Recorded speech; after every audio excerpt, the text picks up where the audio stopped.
ಇದೇ ಮೇ 20ರಂದು ಸಾರಿಗೆ ನೌಕರರು ಮುಷ್ಕರಕ್ಕೆ ಕರೆ ನೀಡಿರುವ ಸಂಬಂಧ ಈಗಾಗಲೇ ಕೆಎಸ್ಆರ್ಟಿಸಿ ಖಡಕ್ ಎಚ್ಚರಿಕೆ ರವಾನಿಸಿದೆ.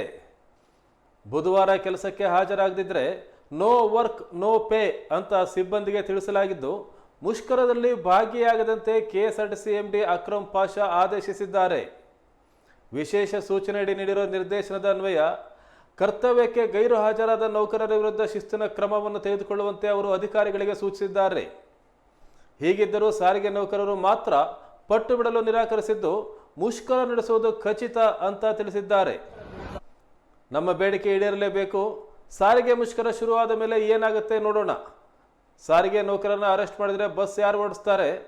ಎಸ್ಮಾ ಜಾರಿಯಲ್ಲಿದೆ ಅಂತಾರೆ, ನಾವು ಯಾವುದಕ್ಕೆ ಹೆದರೋದಿಲ್ಲ ಅಂತ ಬೆಂಗಳೂರಲ್ಲಿ ಸಾರಿಗೆ ನೌಕರರ ಮುಖಂಡ ವಿಜಯ್ ಭಾಸ್ಕರ್ ಹೇಳಿದ್ದಾರೆ.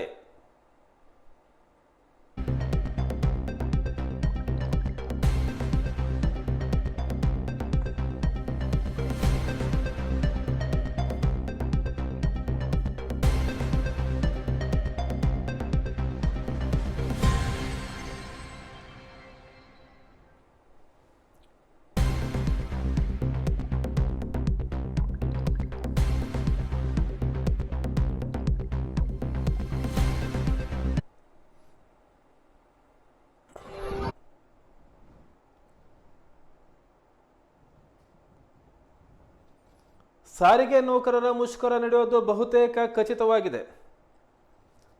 ಅವರ ಮುಖ್ಯವಾದ ಬೇಡಿಕೆಗಳೇನೆಂದರೆ 25% ವೇತನ ಹೆಚ್ಚಳ ಆಗಬೇಕು, 26 ತಿಂಗಳ ಹಿಂಬಾಕಿ ಸಂಪೂರ್ಣ ಪಾವತಿ ಮಾಡಬೇಕು, ಸೇವಾ ನಿಯಮಗಳು ಹಾಗೂ ಸೌಲಭ್ಯಗಳ ಸುಧಾರಣೆ ಮಾಡಬೇಕು ಅಂತ. ರಾಜ್ಯ ಸರ್ಕಾರ ಈಗಾಗಲೇ 12.5ರಷ್ಟು ವೇತನ ಹೆಚ್ಚಳ ಮಾಡಿದೆ. ಹಿಂಬಾಕಿ ಹಣದಲ್ಲಿ ಸರಿಸುಮಾರು 400 ಕೋಟಿಯಷ್ಟು ಹಣವನ್ನು ಬಿಡುಗಡೆ ಮಾಡಿದೆ. ಆದರೆ ಸಂಘಟನೆಗಳು ಅದನ್ನು ತಿರಸ್ಕಾರ ಮಾಡಿವೆ. 25% ವೇತನ ಹೆಚ್ಚಳ ಆಗಬೇಕು ಅನ್ನೋದಕ್ಕೆ ಬಿಗಿಪಟ್ಟು ಹಿಡಿದಿವೆ ಮತ್ತು 800 ಕೋಟಿಗೂ ಅಧಿಕ ಏನು ಹಿಂಬಾಕಿ ಇದೆ ಅದನ್ನು ಸಂಪೂರ್ಣ ಪಾವತಿ ಮಾಡಬೇಕು ಅಂತ ಸಹ ಆಗ್ರಹ ಮಾಡಿವೆ. No work no pay. ಅವತ್ತು ಮುಷ್ಕರಕ್ಕೆ ಪಾಲ್ಗೊಂಡ್ರೆ ಆ ದಿನದ ವೇತನವನ್ನು ಕಡಿತ ಮಾಡ್ತೀವಿ ಅಂತೇಳಿ ಹೇಳಿದ್ದಾರೆ. ಆದರೆ ಅದಕ್ಕೂ ಸಹ ಸಾರಿಗೆ ನೌಕರರು ಜಗ್ತಾ ಇಲ್ಲ, ಮುಷ್ಕರವನ್ನು ಮಾಡ್ತೀವಿ ಅಂತೇಳಿ ಪಟ್ಟು ಹಿಡಿದಿದ್ದಾರೆ. ಈ ನಡುವೆ ಸರ್ಕಾರ ಮಾತುಕತೆ ನಡೆಸಿದೆ. ಸಾರಿಗೆ ಸಚಿವ ರಾಮಲಿಂಗಾರೆಡ್ಡಿ ಅವರು ಮತ್ತು ಬೇರೆ ಸಚಿವರು ಸಹ ಮಾತುಕತೆಯನ್ನು ಮಾಡ್ತಾ ಇದ್ದಾರೆ.